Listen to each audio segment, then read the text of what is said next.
que bom que a gente pode estar junto aqui mais uma vez, podendo agora sim, literalmente aprender e continuar aprendendo, né? Aquilo que o Senhor tem de fato para nos ensinar dentro da sua palavra. O momento de escola bíblica é um momento muito especial, às vezes muito negligenciado, né? Mas principalmente no século XXI, que o conhecimento está basicamente na palma das nossas mãos, com os celulares, né?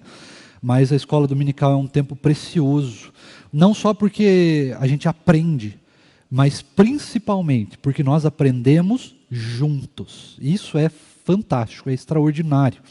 E hoje nós vamos começar, queridos irmãos, uma nova série aqui junto com os irmãos, que provavelmente deve se estender aí por 10 aulas, eu imagino, talvez 11, dependendo da quantidade de assunto que venhamos a ter. Oi? Ou 15, 20, tudo é possível.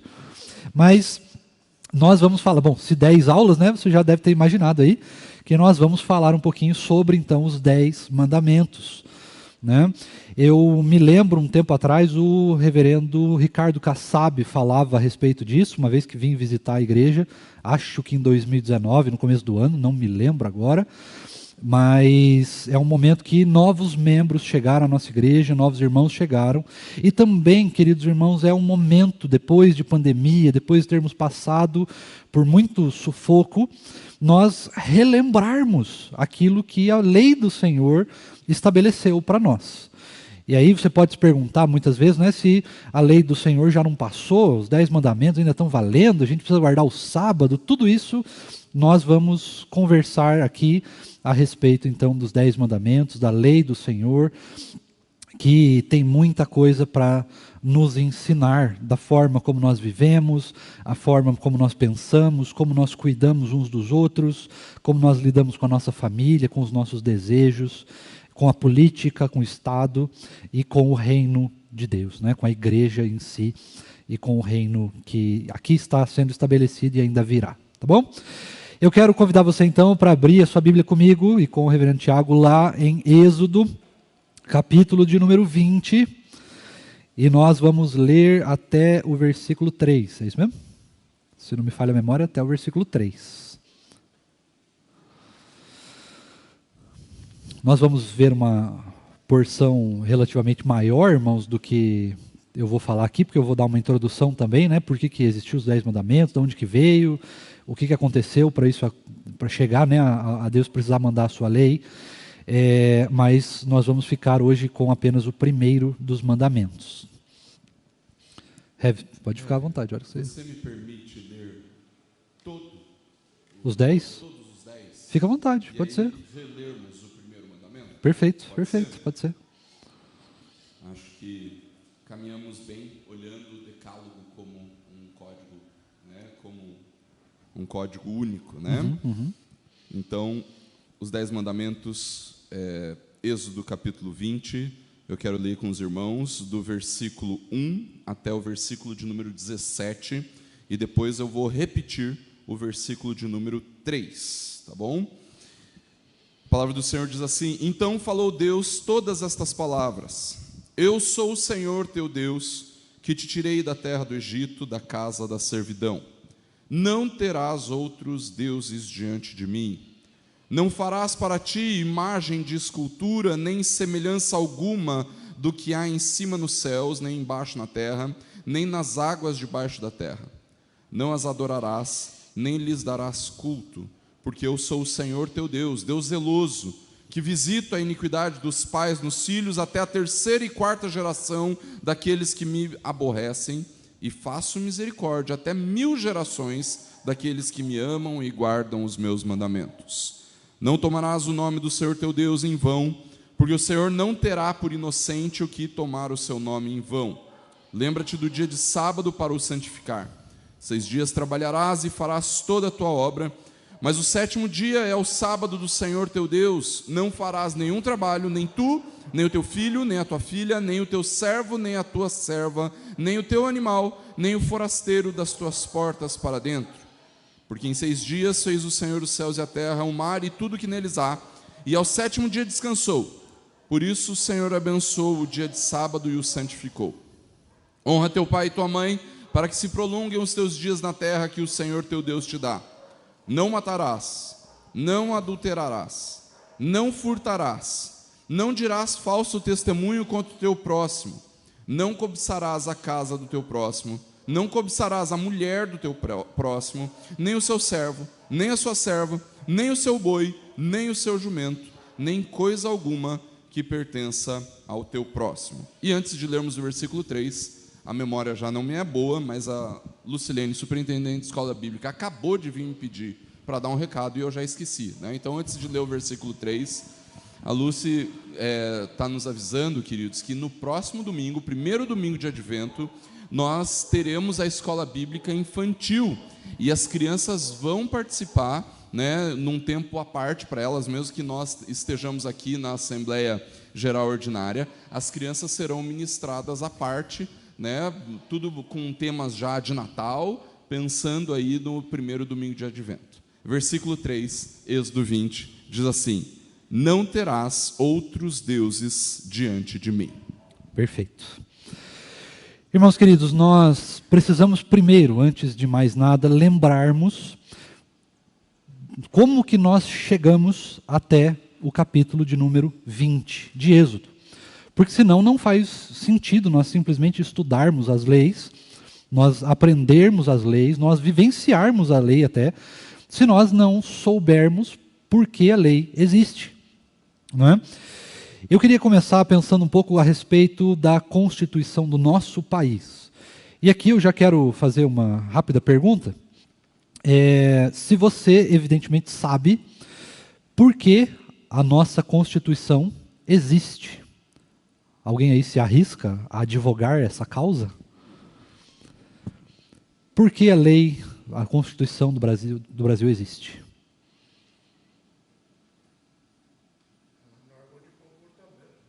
Norma de comportamento, que mais? Limite nas pessoas. Interessante essa. É legal a gente pensar sobre isso, né? Porque às vezes a gente olha para a nossa Constituição e a gente vê tanta aberração nela, de certa forma, né? Ou às vezes ela não sendo cumprida, a gente fala, para que serve esse documento, né? A gente nem lê ele direito, mal conhecemos, né? Então, é importante que a gente também saiba por que a lei existe, porque é preciso existir lei, não é? Então nós vamos voltar um pouquinho no passado e nós vamos relembrar lá um pouquinho sobre Gênesis, né? Gênesis, Deus fez o homem, Adão e Eva, colocou no jardim e lá ele deu uma, começa com L, lei. Qual que era a lei que Deus deu? Uma só, não comerás do fruto da árvore do conhecimento do bem e do mal. Essa é a primeira lei. No entanto, queridos irmãos, o homem, então, desobedece essa lei e por causa da sua desobediência entra o pecado no mundo.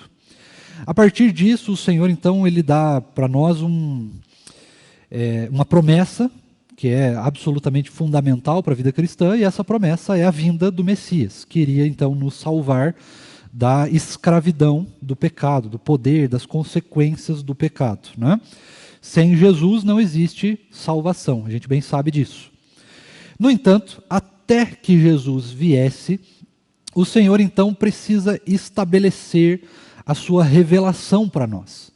Ele precisa demonstrar para nós como que essa salvação seria estabelecida, como que a salvação seria construída. E dentro disso tudo, você vai se lembrar que Deus escolhe para si um povo, uma nação.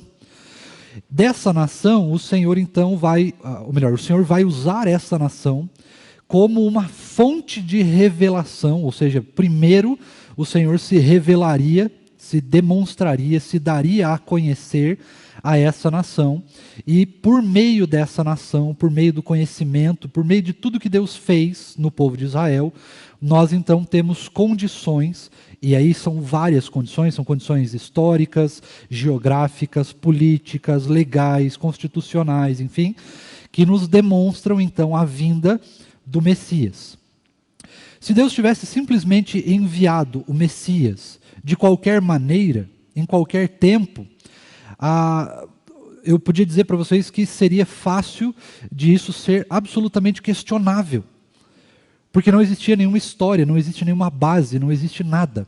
Mas Deus então constrói uma base para a vinda do Messias, e essa vinda é perfeita. Nós podemos estabelecer a vinda do Messias com várias argumentações. Então, como é que você pode provar que o Messias veio? Nós temos, por exemplo, a genealogia, ou as genealogias, que estão estabelecidas em várias partes do Antigo e do Novo Testamento. Nós temos as questões históricas que são provadas pela própria palavra e por historiadores não crentes, né, que não serviram ao Senhor ao longo da história. Nós podemos provar isso legalmente, tendo, aí eu posso dizer, toda a palavra de Deus muito bem estruturada em tudo que o Senhor falou, e tanto no Novo quanto no Antigo Testamento. Nós podemos ver isso no tempo histórico, aí nós poderíamos entrar em vários aspectos aqui, mas o tempo histórico é muito preciso, o tempo exato que o Senhor Jesus veio. Nós podemos olhar para o Antigo Testamento e perceber o próprio Senhor Jesus em vários momentos, o que nós chamamos de tipologia dentro da teologia. Nós podemos olhar para isso e ver dentro dos profetas, dos reis, dos sacerdotes, das ações do povo, sejam da parte de Deus restaurando o povo, aquilo que o povo constrói ou deixa de construir. Nós podemos ver diante do próprio pecado do povo sendo curado, vamos dizer assim, perdoado, sendo julgado de certa forma também. Em todos esses aspectos, nós podemos ver a figura do Senhor Jesus e a construção, a revelação de quem seria o Messias, de quando ele viria, do porquê ele viria.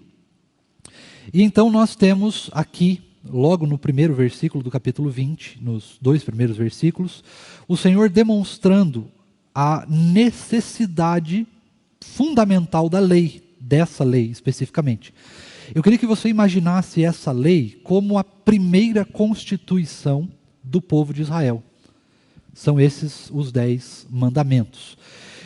Então vamos lá. Primeiro, por que Deus estabelece esses 10 mandamentos? Qual a necessidade primária desses 10 mandamentos?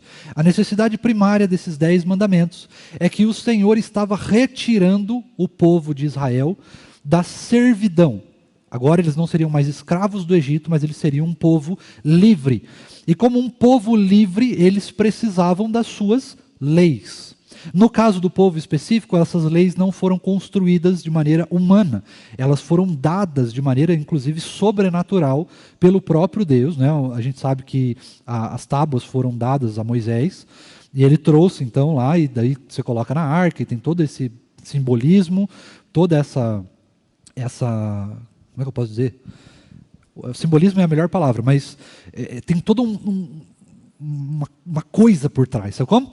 Tem todo um negócio por trás ali, toda uma situação, um estabelecer de várias regras, de vários simbolismos, uma questão até litúrgica, de como que Deus deu os mandamentos e como que eles são apresentados ao povo, como que eles são então estabelecidos, ensinados e tudo mais. Agora é muito bacana a gente ver algumas coisas aqui.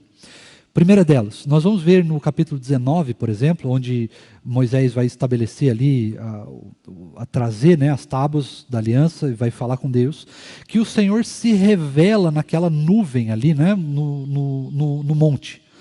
Nós vamos perceber que Deus se revela de uma maneira até bem assustadora. Eu acharia o máximo. Já pensou ver um negócio desse? Leia o capítulo 19, depois você vai ver Deus se estabelecendo, se revelando ali. Né, e Deus inclusive coloca limites para o povo, onde que ele poderia pisar, até onde ele poderia ir, quem poderia pegar a lei, quem não poderia. Tem toda uma liturgia ali que é assim, algo fascinante, é extraordinário. Então dê uma lida depois no capítulo 19. Mas no capítulo 19 você vai ver que o Senhor se estabelece numa nuvem muito assustadora, né, com raios ali e tal, e fogo, e quem passasse do certo limite seria consumido. Então nós temos ali um Deus que parece se apresentar de uma maneira até bem dura, né? Uma maneira bem assustadora de certa forma. Mas é claro que isso se revela no poder de Deus, né? O povo precisava aprender de fato a quem ele estava servindo. Isso é fundamental para a gente entender um pouco sobre os 10 mandamentos. E aí nós vamos então, olhando para todas essas coisas, para toda essa liturgia na apresentação da lei, e nós vamos percebendo como que Deus estabelece a sua lei. Se você lembrou ali, ou melhor, se você lembrar dos 17 versículos que nós lemos no começo, você vai ver que ele se divide em 2 partes. A primeira parte se denota a respeito do próprio Deus, como nós devemos adorar Deus, né, no Antigo Testamento, e ainda hoje, como que nós devemos adorá-lo, não tendo outros deuses, não fazendo imagem, guardando um dia do Senhor, né? Qual é o quarto? Ou o terceiro, na verdade. Tem que lembrar. Vamos precisar decorar isso aí, irmãos. Tem que cobrar, toda semana a gente tem que cobrar. Né? Nós temos aqui, então, o primeiro estabelecimento de como nós devemos adorar o Senhor. Essa é a primeira parte. E a segunda parte é como que nós devemos conviver em sociedade uns com os outros. Nós temos, então, mandamentos que vão estabelecer como que nós devemos lidar com a família primária, e depois mandamentos que vão estabelecer como que nós devemos lidar com os nossos vizinhos, como que a gente deve lidar com o próximo. Isso é, de fato, a demonstração clara de uma lei. Né? Como que nós devemos adorar o Senhor, a lei primária, e como que nós devemos cuidar uns dos outros, nos orientar em sociedade, como que nós devemos conviver em sociedade. Essa é a lei, a segunda parte da lei. Né? E nós vamos estabelecer hoje, ou melhor, nós vamos ver hoje, como que foi esse primeiro mandamento, do que ele fala e por que tem todo esse... tem umas palavras um pouco difíceis ali que a gente vai ver um pouquinho sobre elas. Algum comentário antes da gente passar para a explicação direto? Só a participação da Carla, quando você perguntou sobre qual é a função da lei, né, das leis no país. Ela falou assim, ó, temos leis para que, em tese, sejam respeitadas, né? Em tese. Organizar e estabelecer regras, caso contrário, viraria um caos. Né? É isso mesmo. Viu? Uma das coisas que eu queria participar da sua introdução aí, que é muito legal da gente perceber, é que quando Deus, para acrescentar, né? Não para tirar, né? daquilo que você falou, mas para acrescentar um ponto a mais ainda. Nós temos o Aquias, que está presente aqui e participando também, quando ele diz ali, ó, o decálogo pode ser considerado a primeira forma de organização da sociedade teocrática de Israel. Uhum. As leis mosaicas definem os aspectos mais elementares da vida em sociedade na Nova Terra. É isso mesmo, né? Uhum. Perfeito. Uma das coisas que eu gosto de olhar para o decálogo e perceber, também, além de tudo isso que você falou, é que Deus está estabelecendo como é que nós devemos cultuá-lo. Uhum. E não apenas no sentido do culto litúrgico que a gente realiza no domingo, mas do culto que nós realizamos todos os dias. Uhum. Né? Então, nós temos um erro de resumirmos a nossa vida cultica, a nossa vida como adoradores, ao culto solene, ao culto litúrgico, ao culto que nós realizamos, ao culto dominical que nós realizamos aqui. E nós nos esquecemos que, para além deste culto, existe um culto que nós realizamos diariamente. Né? E esse culto, ele também é regido pelas leis do Senhor. Deus está dizendo, olha, eu quero que vocês cultuem desta forma. Não tendo outros deuses, não fazendo imagens de escultura, não tendo ídolos e por aí vai. Né? Então, eu também gosto de olhar para o decálogo como Deus instituindo não apenas uma lei, mas também um culto. Uhum. Né? Olha, eu gosto desse princípio da adoração por trás dos 10 mandamentos também. Né? Uhum. Ela é uma lei dupla, né? Ela sempre vai, aliás, tripla, porque ela vai demonstrar a adoração diante de Deus ali como lei, ela vai demonstrar a forma que nós vamos viver em sociedade, e ela vai demonstrar que tudo isso é um culto. Ou seja, se eu adoro ao Senhor guardando o sábado, ou domingo no nosso caso, mas se eu guardo o dia do Senhor certinho, mas eu não honro o pai e mãe, eu não estou cultuando. O meu culto está falho. Né? A minha forma de viver em sociedade também é um culto. é a continuação, né? Por isso que a gente sempre diz que o culto, ele não começa e ele não acaba aqui, ele é uma continuação. Aqui é um culto público, mas o nosso culto, ele continua, mesmo quando a gente está lavando louça, tomando banho, ou servindo no nosso trabalho, na nossa escola, faculdade, ou enfim, qualquer lugar que a gente sirva a nossa sociedade, né? Então isso ela é uma lei complementar de todo, ela consegue abranger todos os aspectos da nossa vida, tendo 10 cláusulas apenas, né? 10 artigos, vamos dizer assim, se a gente levar como uma Constituição. Isso assim, é fantástico, irmãos. O jeito que Deus estabelece isso é algo extraordinário.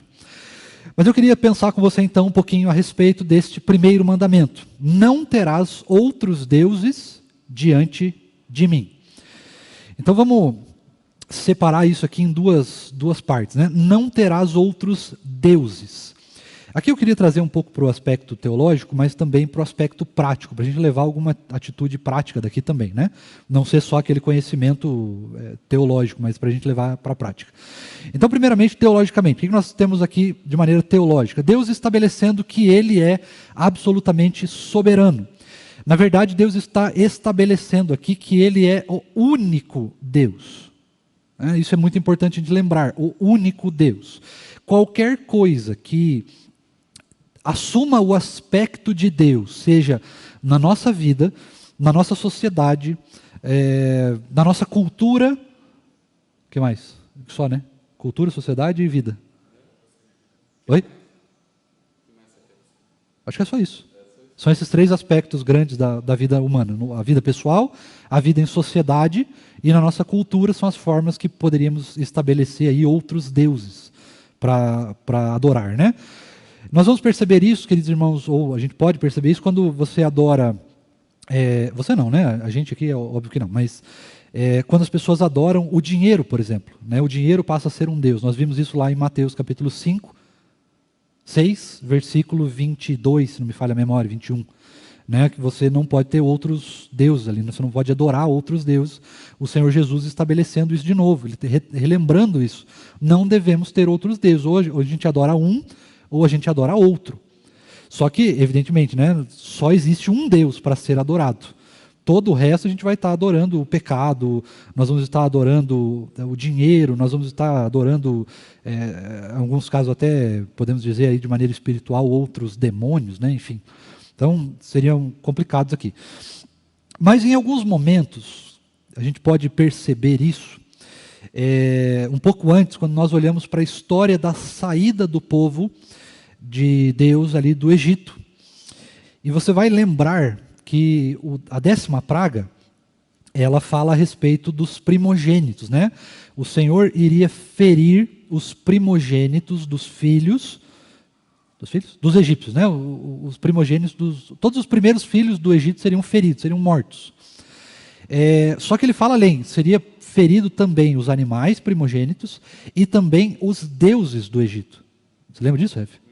Isso é fantástico, é extraordinário, porque são detalhezinhos no texto que às vezes a gente não percebe, né? A gente deixa passar. O que Deus está querendo dizer com isso? Então veja que antes mesmo... Deixa eu fazer um parênteses aqui, segura aí o que você está falando.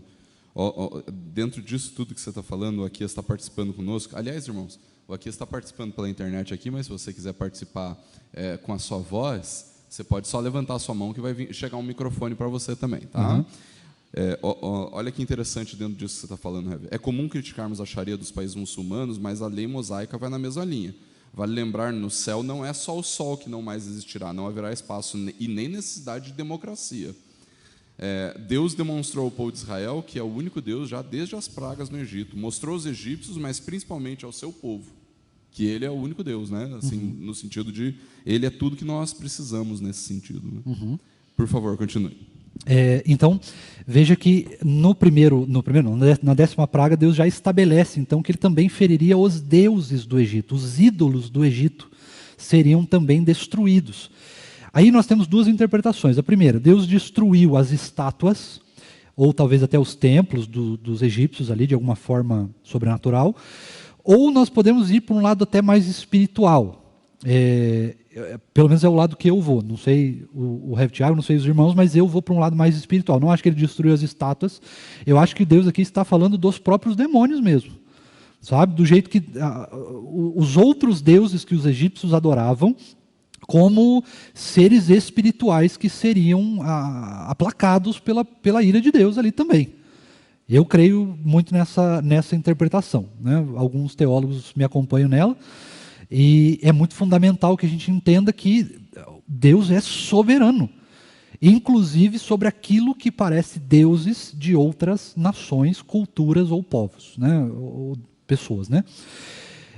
Irmãos queridos, eu queria fazer um aspecto prático antes de passar para uma outra realidade, é que às vezes nós podemos estabelecer aqui dois tipos de deuses. São eles os deuses físicos, estátuas, né, coisas que a gente pode adorar, imagens ali e tal. E nós temos um outro tipo de deuses que eles são mais subjetivos. Então, por exemplo, existem pessoas que vão adorar como um deus o trabalho. Existem pessoas que vão adorar como Deus a riqueza, o dinheiro, né, o ganhar muito dinheiro, estabelecer uma grande quantidade de riqueza, acumular riquezas. Existem outras pessoas, no entanto, que vão adorar, por exemplo, o conhecimento. E a gente pode encontrar isso, inclusive, dentro da igreja, né? Pessoas que vão para o seminário e elas se tornam, dentro do seminário, mais ateis do que crentes, né? É um negócio assim, parece brincadeira, né? Parece que não, mas o que a gente conhece de pessoas que entraram no seminário e por causa de conhecer, se tornaram ateias, abandonaram o Senhor, né? Deixaram o conhecimento ali. Eu conheci, e na verdade não conheceu absolutamente nada, né, da prática, mas está cheio de conhecimento vazio. E aí a pessoa adora o conhecimento. Outras pessoas, no entanto, a gente pode trazer um pouco mais para o século XXI, outras pessoas elas vivem em função da adoração às redes sociais, por exemplo. Outras pessoas a gente pode usar aí, de repente, até o acúmulo de cultura inútil, né? Séries, filmes, e o acúmulo disso, né? Assistir, a pessoa não vive um dia sem assistir isso. A gente pode trazer para um aspecto mais literal, que não é uma estátua, né? Mas existem pessoas que não conseguem largar o celular, por exemplo. E isso acaba se tornando, de certa forma, uma adoração para ela. Não é uma adoração literal, ou seja, não é algo que a pessoa vai assim, eu estou adorando o meu celular, louvado seja o celular. Não, mas o fato de ela não conseguir largar isso, de ela não conseguir abandonar isso, de ela não dedicar tempo à família, ao Senhor e tal, né? A gente chama de vício hoje em dia, né? Tudo é vício, é um negócio mais psicológico, mas isso também não deixa de ser um aspecto da adoração que não é destinada a Deus. E aí outras adorações podem aparecer aí, você pode pensar em várias outras, mas tudo isso está ligado a esse aspecto de que nós não devemos ter outros deuses. Ponto até aqui. Alguma contribuição, alguma coisa? Se não, eu passo para a segunda parte. Então vamos para a segunda parte. Nós temos aqui, irmãos, uma parte um pouco mais complexa desse primeiro mandamento. Então nós vamos ver que a primeira parte dele diz assim, não terás outros deuses, e aí tem a segunda parte, diante de mim.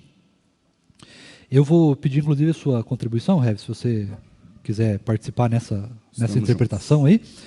Mas aqui nós temos algumas situações, né, de interpretação dessa segunda parte. Não terás outros deuses diante de mim.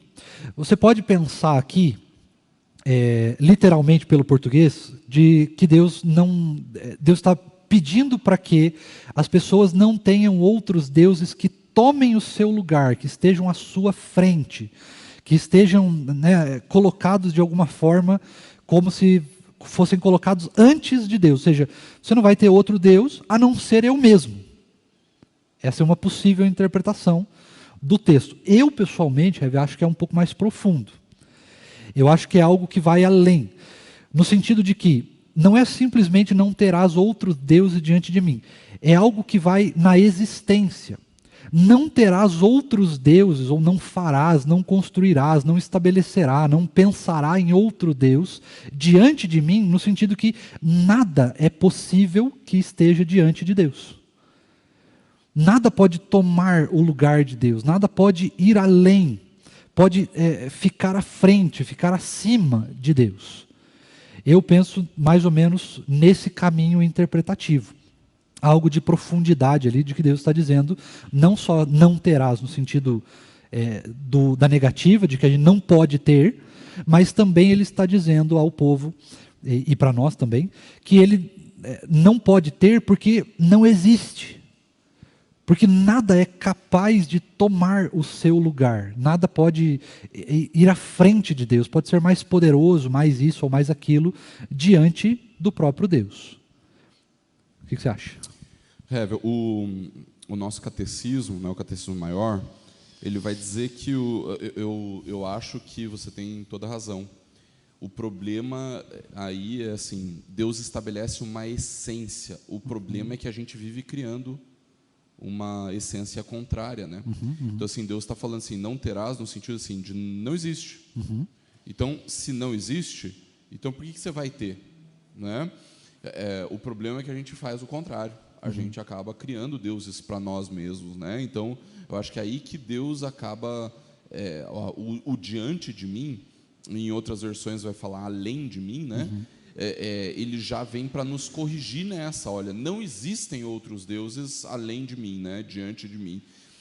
E o nosso coração está o tempo todo tentando criar esses deuses. Eu acho que essa perversão aí que a gente precisa corrigir no nosso caráter mesmo, né? O que o Catecismo Maior vai dizer é o seguinte, ó, as palavras diante de mim, no primeiro mandamento, ensinam-nos que Deus, que tudo vê, nota especialmente e se ofende muito com o pecado de ter qualquer outro Deus, de maneira que elas sirvam de argumento para nos dissuadir desse pecado e de agravá-lo com ousadíssimas provocações, assim como para nos persuadir a fazer como diante dos olhos de Deus tudo o que fizermos no seu serviço. Né? Ou seja, a ideia de que o fato de criarmos falsos deuses, deuses inexistentes, é uma grave ofensa contra o Senhor, né? Ou seja, Deus se sente profundamente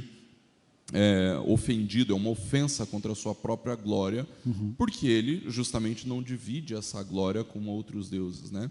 Ainda naquilo que você estava falando na primeira parte, o Gabriel está perguntando assim, ó, pastor, uma pessoa que tem um ego muito inflado e faz esforço para passar uma boa imagem de si mesmo para os outros, podemos dizer que ela adora a si mesma?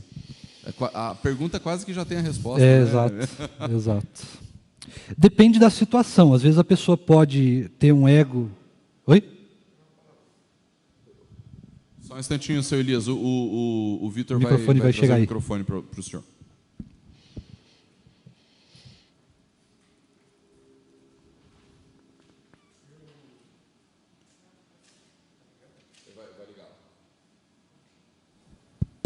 Isso, agora está. Eu concordo com tudo isso que foi dito aí, mas eu entendo também esse diante, porque tem diante e adiante. Adiante é quando a gente vai à frente, diante é quando a gente está na presença. Eu entendo dessa maneira. E eu entendo que essa palavra de Deus para nós, Ele quis dizer que quando nós cheguemos à presença dEle, cheguemos também com o pensamento puro, coração puro, alma aberta para receber somente a Ele, sem pensar em mais nada que possa tomar o lugar dele nesse momento. É isso mesmo, é isso mesmo. Antes de responder o Gabriel, eu quero só fechar um aspecto aqui que é muito importante. Como a gente falou que a lei de Deus ela tem aspectos diferentes, ou seja, ela é uma lei para o povo, ela é uma lei cultica, e ela também é a lei, no sentido lei mesmo, né, de constituição mesmo. Então, quando nós pervertemos esse primeiro mandamento e criamos deuses, ou achamos que existem outros deuses, abrimos qualquer possibilidade de haver outros deuses, essa perversão ela é tripla. Ou seja, eu estou ferindo o culto, o meu culto, de certa forma eu também estou ferindo o culto público, tendo Deus, exato, tanto o culto individual como o culto público, eu estou ferindo isso, ferindo essa lei, eu estou ferindo a própria lei de Deus e eu estou ferindo a forma como eu penso a sociedade, como que deveria ser a sociedade, já que a lei de Deus estabelece esses 3 aspectos.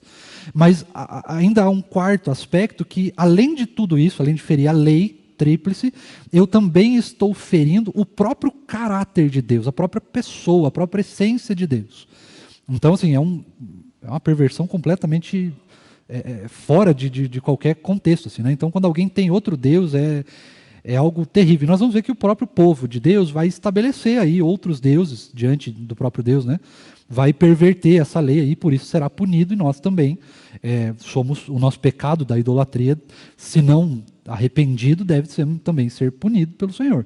Então nós devemos ter cuidado diante do nosso coração o tempo todo, se nós não estamos adorando outras coisas além de Deus, né? Se existe algo que ocupa mais o nosso coração do que o próprio Deus.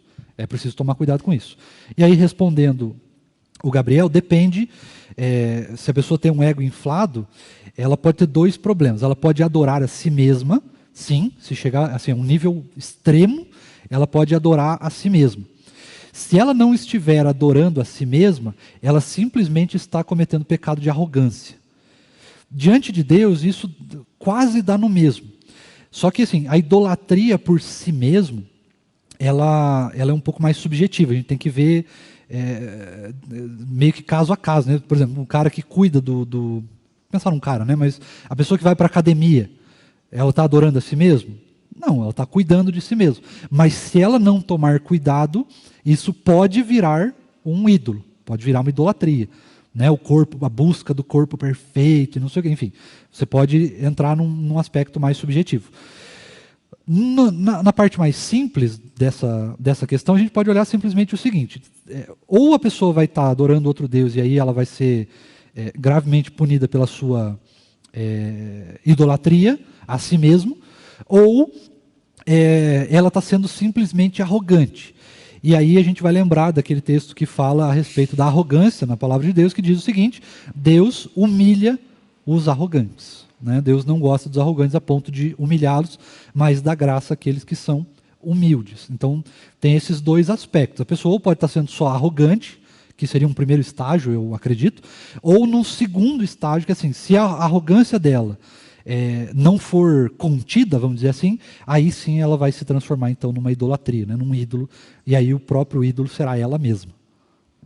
Então, eu acho que tem um aspecto bem legal disso que o Gabriel pergunta, Rev, que é o fato dele falar assim, ó, a pessoa se esforça para passar uma boa imagem a respeito de si mesmo. Uhum. Eu acho que a gente tem que tomar cuidado assim, de olhar para isso no sentido de que realmente nós devemos demonstrar a fé que temos, né? E não é porque nem sempre nós conseguimos ser perfeitos que nós vamos abrir mão do se esforçar para viver uma vida reta, uma conduta, mas não é isso que o Gabriel está falando. O Gabriel está falando sobre gente que quer demonstrar algo que não é. Uhum, isso. Né? Então ele está se esforçando para passar uma boa imagem de si mesmo e tudo mais, ou seja, ele está ali tentando fazer com que os outros enxerguem coisas a respeito dele que ele não necessariamente é. Uhum. Né? Então, a gente vê isso muito assim no sentido de, o Rev falou da academia, né? Do cara que, né, ele precisa demonstrar, ou da pessoa que precisa demonstrar isso e tal, mas a gente vê isso também, por exemplo, na universidade, na faculdade, o cara que sempre quer ser mais inteligente que os outros, ou que quer se demonstrar mais inteligente que o outro, o adulador do patrão, uhum, né, no trabalho. Uhum. Então ele sempre quer se mostrar mais trabalhador do que os outros, ele quer se mostrar mais capaz do que os outros, e não necessariamente ele é, mas ele quer se mostrar. Né? Ou seja, tem várias perversões nesse tipo de pensamento que podem nos conduzir realmente para essa idolatria de si mesmo da qual o Gabriel fala aqui. Uhum. Né? Não obstante, a gente também não pode negligenciar que a gente tem um testemunho a dar. E esse testemunho precisa ser dado com todo o zelo, né, com toda a excelência do mundo, Porque daí é um testemunho. Só que assim, existe a pessoa que dá o testemunho para si mesma e para os outros, mas o nosso testemunho real, o testemunho de fé, o testemunho de vida, daquilo que o Senhor fez na nossa vida e continua fazendo, o testemunho da transformação pelo poder da palavra, do Evangelho, esse testemunho não é dado à igreja, e ele não é dado à sociedade, não é dado ao próximo nem a mim mesmo, ele é dado diretamente a Deus. É a demonstração cultica daquilo que Deus faz na minha vida. Mas esse testemunho não pode ser pervertido. Agora, se ele estiver sendo, é porque não existe o testemunho. Né? Daí não é testemunho, aí é arrogância, idolatria, e pode ser várias coisas. Né? Então, a gente vai nesses aspectos. Algo que vale a pena a gente mencionar, irmãos queridos, é a respeito de um assunto que é um pouco mais complexo. Que horas são? 10 para 11. Isso. Vai dar tempo. Eu queria trazer esse aspecto porque ele é extremamente importante nesse primeiro mandamento, que diz o seguinte: não terás outros deuses diante de mim. Então, nós precisamos lembrar aqui que nós estamos falando de uma lei mosaica, de uma lei judaica também, né? Isso significa que, para aquele povo, Deus era Deus, Deus Pai, ponto final. No entanto, nós já sabemos, por meio das revelações posteriores de Deus dentro da palavra, dentro do que a Bíblia encerra em Apocalipse, que Deus é Deus Pai, Deus Filho e Deus Espírito Santo. Ainda assim, é só Deus, né? Um Deus, nós servimos um Deus, nós não servimos 3 deuses, nós não servimos um Deus que se dividiu em 3 deuses, né? Não é nada disso. Nós servimos um Deus, mas esse Deus ele se revela para nós em 3, não vou dizer substâncias, né? É uma substância, mas que se revela em 3 pessoas. Mas essas 3 pessoas, elas fazem parte de uma mesma substância. Isso. Exatamente. E para quem está na internet e não ouviu, aqui as falam assim: 3 pessoas distintas e uma única essência. Isso. O problema da gente olhar para isso, irmãos, é que essa é uma teologia que é misteriosa, a gente não consegue explicar isso. Não existe nenhuma forma de conseguirmos explicar, né? As pessoas gostam de usar para tentar deixar um pouco mais claro, né? Agostinho usou a expressão de um buraco na areia e tal, né? Que você pode colocar água ali, enfim, tem todo um aspecto. Tem gente que vai usar o sorvete napolitano, né? Um sorvete só, mas tem 3 sabores. Mas não existe absolutamente nenhuma expressão humana que consiga dar conta de explicar a profundidade disso, a grandiosidade disso. No entanto, nós então cremos nisso porque isso é o que a palavra nos apresenta, embora nós não sabemos explicar. É claro, irmãos, que a gente nunca vai conseguir explicar Deus, né? Nós nunca vamos conseguir, mesmo que a ciência evolua a um nível extraordinário, ainda assim nós nunca vamos conseguir explicar a essência de Deus, da onde Deus vem, como que existe eternidade, né? Como que Deus se revela nessas 3 pessoas, como é que existe isso, como é que pode ser essa mesma essência, essa mesma substância. É completamente impossível. Ainda assim, nós então cremos nisso porque é dessa forma que Deus se apresenta para nós. É dessa forma que Deus se revela. Mas isso não significa em momento nenhum que nós estamos servindo a 3 deuses. Então, se alguém um dia chegar para você e falar isso, você de maneira nenhuma acredite nisso e refute. Nós servimos a um Deus, né? O Deus Todo-Poderoso. E esse Deus se revela para nós em 3 pessoas, né? Eu não vou entrar muito no mérito da teologia, porque senão a aula vai até amanhã, ou até, né, sei lá quantos anos. O que tem de livros que tentam explicar a Trindade, que tentam aprofundar isso, talvez seja um dos aspectos mais tentados diante da teologia, né?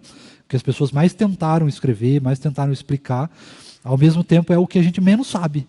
É o que a gente menos consegue estabelecer uma doutrina muito clara. O que nós sabemos é que Deus se revela assim. E nós cremos assim, nós vemos Ele assim, nós nos relacionamos com Ele assim. Então Tem uma participação do Aquias ao vivo aqui. Vitor, você pode trazer o microfone, por favor?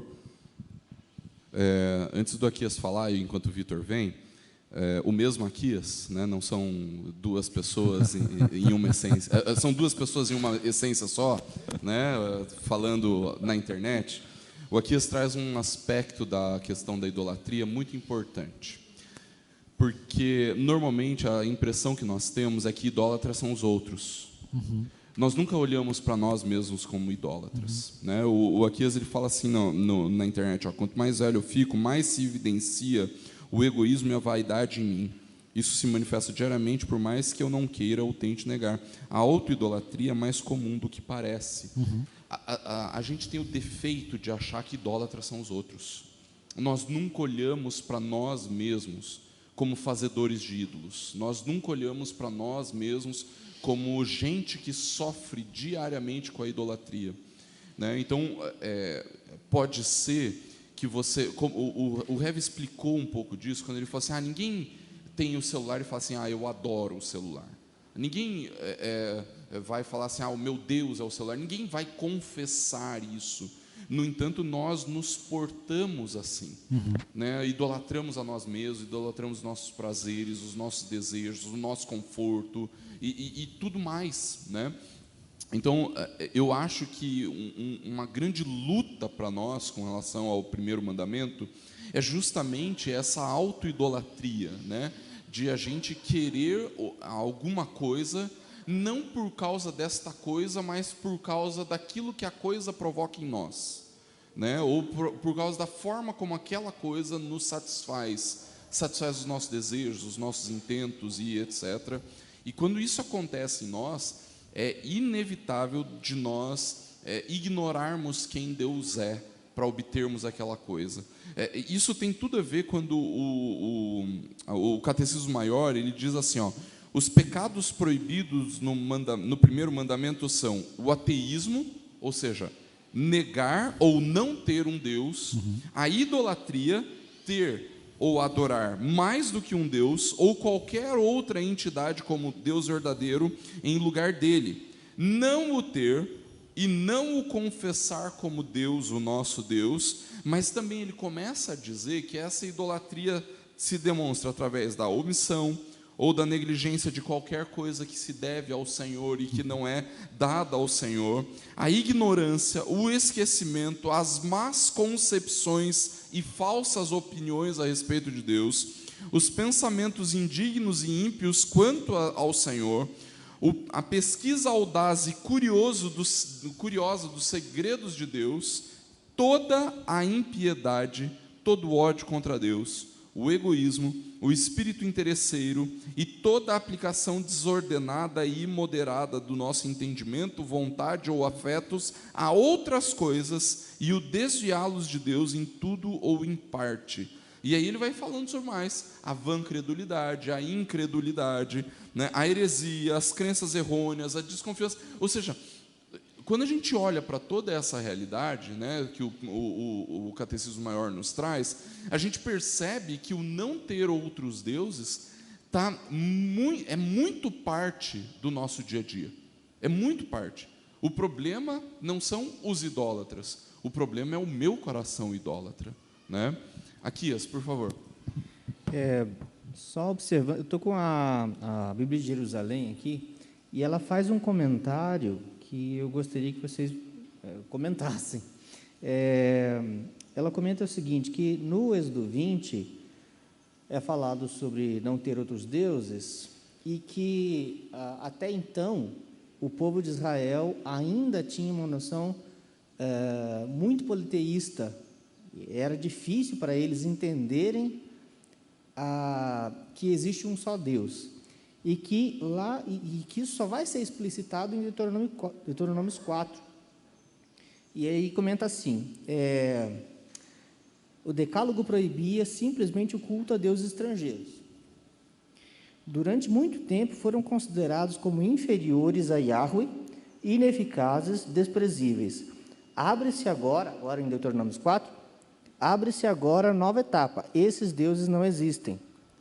Então parece que é revelado primeiramente, que eles não devem adorar outros deuses, e depois é revelado mais explicitamente que outros deuses não existem. Eu acho que nós podemos olhar para esse... A gente tem que pensar sempre na perspectiva da revelação progressiva de Deus, né? A revelação progressiva não é que a anterior era incompleta e que Deus precisou melhorar, era imperfeita e que Deus precisou melhorar, mas que ela ainda não tinha a sua completude nela. E aí, quando a gente olha para a repetição da lei lá em Deuteronômio, num momento diferente de Êxodo 20, a gente pode realmente encontrar Deus dando esse passo a mais, né? Olha, vocês não vão ter outros deuses, justamente porque são deuses perversos que vão conduzir você à perversidão e etc. O povo de Deus vão conduzir vocês à perversidão. Lembrando que o Êxodo 20 ele é dado numa realidade de recém-saída do Egito, né? Deuteronômio já estou na porta da terra prometida, né? Então já se passaram 40 anos. Então, assim, a gente pode olhar para essa perspectiva que a Bíblia de Jerusalém comenta como sendo real. A única coisa é que a gente não pode desconsiderar retroativamente aquilo que Deus fala em Êxodo, né? Então, quando a gente olha para não terás outros deuses diante de mim, Deus deixa implícito a não existência de outros deuses, mas ele vai explicar isso com mais clareza lá na porta da Terra Prometida, né? Então, na perspectiva da revelação progressiva, então aquilo que Deus revela mais adiante também é aplicável àquilo que Deus revelou primeiro, né? Então, quando a gente olha para isso, a gente vai falar assim: realmente, quando Deus fala lá, ele talvez deixe mais explícito em Deuteronômio a partir do capítulo 4, mas isso é aplicável àquilo que ele falou anteriormente no Decálogo, nos 10 mandamentos, né? E é o que continua no Novo também, né? O Novo continua exatamente assim, quando o Senhor Jesus vai falar, né? Ouviste o que foi dito, não faria tal coisa, mas agora eu, porém, vos digo. E aí ele complementa, né? Ele deixa mais profundo ainda os mandamentos. Então, é sempre uma revelação progressiva que não nega o anterior, mas deixa ele ainda mais profundo, mais claro, né? Aqui talvez fosse até algo... eu não sei se Deus existe no sentido de permitir que o povo soubesse só até ali, porque é o máximo que ele podia absorver naquela circunstância, naquela ocasião, e aí conforme, depois dos 40 anos especificamente ali, eles, né, só convivem com Deus, não teriam ali outros deuses, no sentido claro, né? Deus está demonstrando ali para eles todo o poder deles todo dia.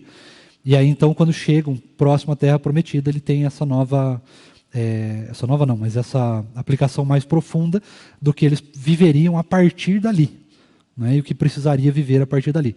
E aí, conforme nós vamos vivendo, nós vamos para o Novo Testamento, nós então recebemos algo ainda mais além, algo mais profundo do Senhor Jesus, que aprofunda os mandamentos, e é agora o que nós devemos viver, porque aí a revelação finaliza-se em Apocalipse, né? Não existe algo além disso diante da lei do Senhor. A lei está estabelecida, a gente só precisa conviver, e até que o Senhor volte, nós não precisamos pensar em evoluir a lei, ou melhorar a lei, ou enfim, porque ela foi aprofundada até a última consequência, né?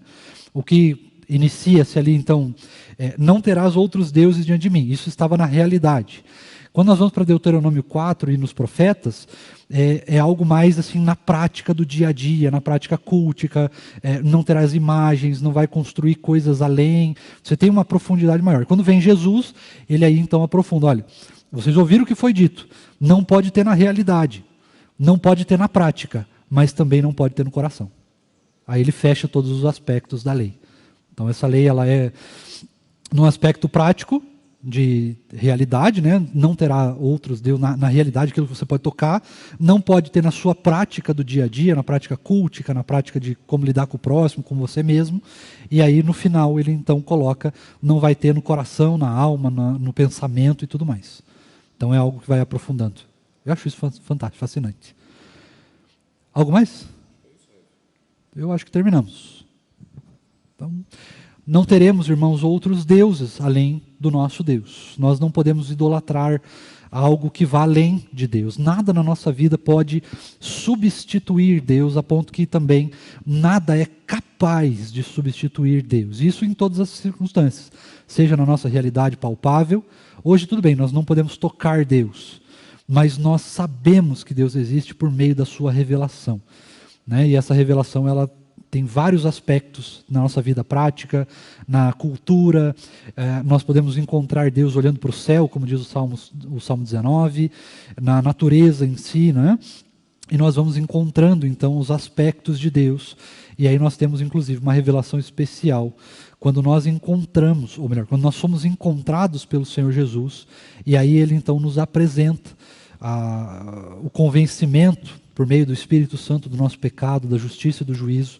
Então vem sobre nós o arrependimento, nós pedimos perdão, o Senhor derrama sobre nós o perdão, joga os nossos pecados no mar do esquecimento, e aí então nós somos salvos, nós recebemos uma revelação especial, algo que vai além da realidade, né? Algo que se demonstra na sua eficácia dentro da nossa alma. Só você pode dizer a respeito da alegria da salvação. Só você pode dizer se você realmente tem essa alegria, se você realmente encontrou o Senhor, ou se você está vivendo uma vida religiosa, uma vida ali que não se aprofundou nesse ponto ainda.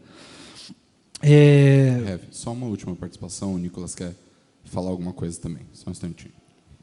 Então, perdão por cortar a sua linha de raciocínio, que estava fechando já, mas comentando o que o pastor falou ali, do comentário do Aquias, sobre que eles tinham a noção de que tinha vários deuses, mas não quer dizer que as leis diziam que tinha vários deuses, né?